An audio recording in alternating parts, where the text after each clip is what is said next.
Self induction बहुत अच्छा topic है। देखिए,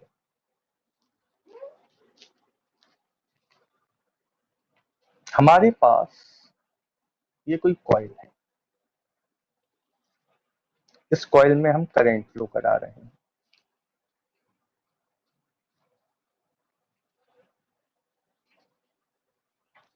करंट फ्लो कराने के लिए हमने लगा रखा है एक सेल।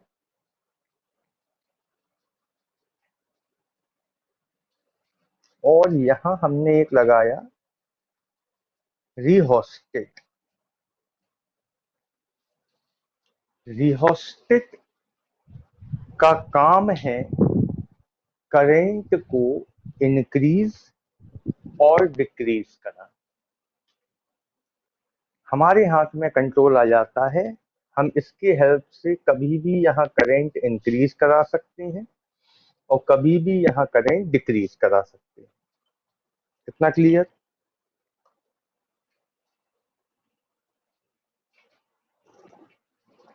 अब सुनिए, हमने कॉइल में करंट फ्लो कराया, तुरंत कॉइल ने क्या डेवलप किया? Magnetic field. B equal mu not I upon 2 pi are.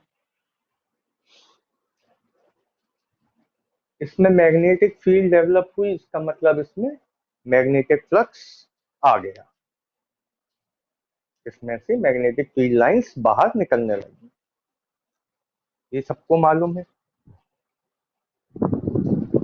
कि जब मैग्नेटिक फ्लक्स स्टेब्लिश हो जाता है, मैग्नेटिक फील्ड स्टेब्लिश हो जाती है, इसमें समझ में आएगा। देखो, जैसे सोलेनोइड है। सोलेनोइड में हमने ये रियोस्टेट लगाया और करंट फ्लो करा दिया। करंट फ्लो कराओगे तो इसमें क्या डेवलप हो जाएगी? Magnetic field. ये जो मैंने गोले गोले बनाए हैं, इन्हें क्या कहते हैं हम? Magnetic flux.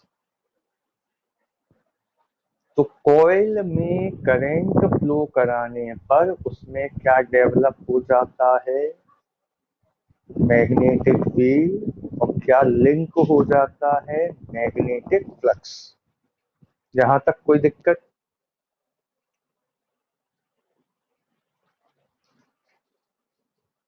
फील्ड एक्सिस पे होगी, लेकिन फ्लक्स जो होता है वो सर्कुलर शेप में होता है। उसे ऐसे दिखाना पड़ता है, क्योंकि 3 डायमेंशन में हम ऐसे नहीं और किसी तरीके से दिखा नहीं सकते।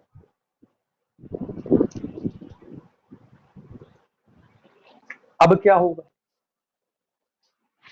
मैग्नेटिक फ्लक्स स्टेब्लिश हो गया, ऐसे समझ लो। देखो, जैसे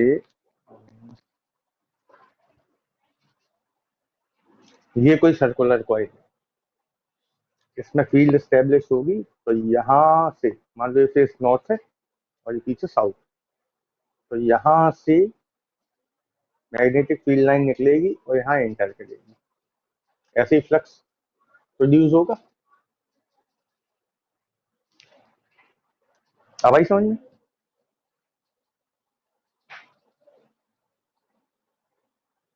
बोलिए यस और नो।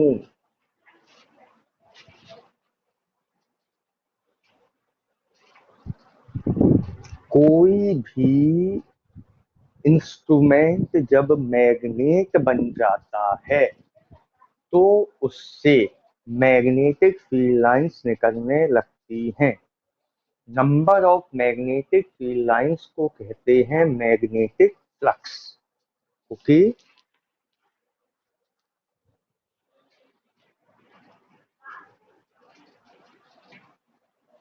सब हटा दे रहे, कंफ्यूज हो गए।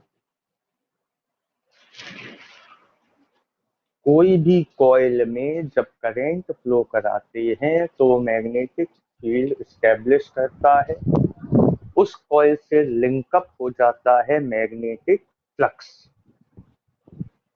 अब अगर अब अगर हम उस करंट को इंक्रीज या डिक्रीज कराएं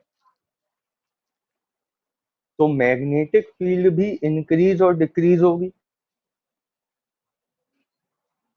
मैग्नेटिक फ्लक्स भी इंक्रीज और डिक्रीज होगा। इतना क्लियर?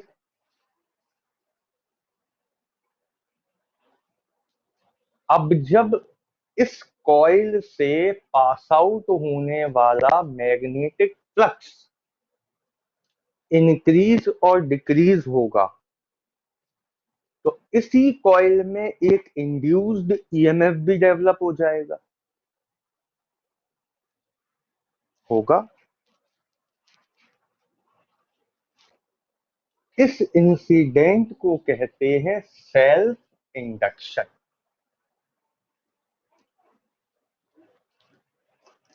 मतलब जब किसी कॉइल से पास आउट होने वाले करंट को हम इंक्रीज या डिक्रीज कराएंगे, तो उस कॉइल से लिंकअप फ्लक्स भी इंक्रीज और डिक्रीज होगा,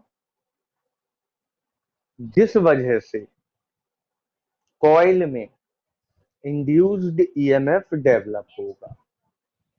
this phenomena is called self induction. Is it clear now?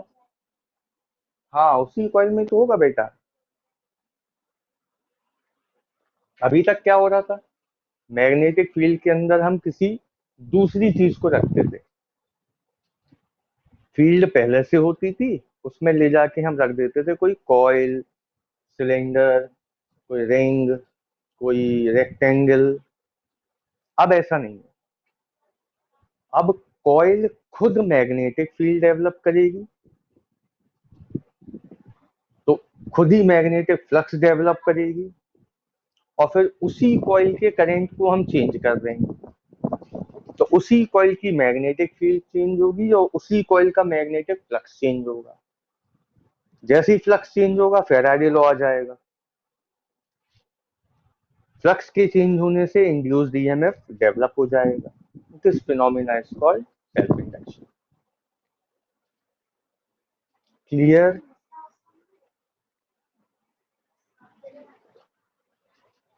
यहां तक सबकी समझ में आया?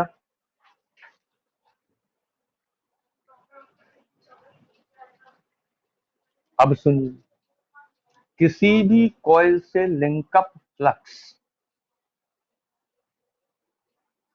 फाई होता है, और अगर उस कॉइल में एन टर्न्स हैं, तो टोटल फ्लक्स एक कॉइल के लिए फाई, एन टर्न्स के लिए एन फाई होगा। इतना क्लियर?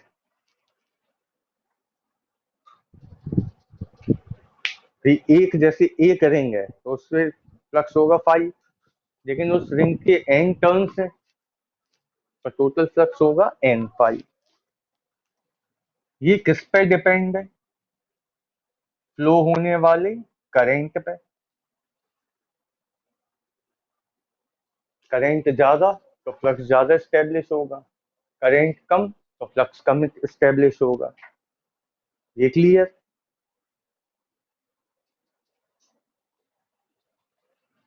तो एन फाई इक्वल हो जाएगा L I.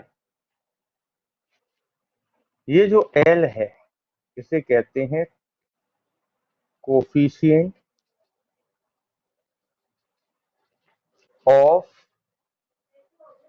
Self induction. Coefficient of self induction, इसकी यूनिट याद रखिएगा। इसकी यूनिट होती है हेनरी, HENRY, एस से लिखते हैं। तो एन फाई इक्वल होता है L I. Number of turns नहीं होंगे तो फाई इक्वल एल आई, और नंबर ऑफ टर्न्स होंगे तो N phi equal L I. ठीक है?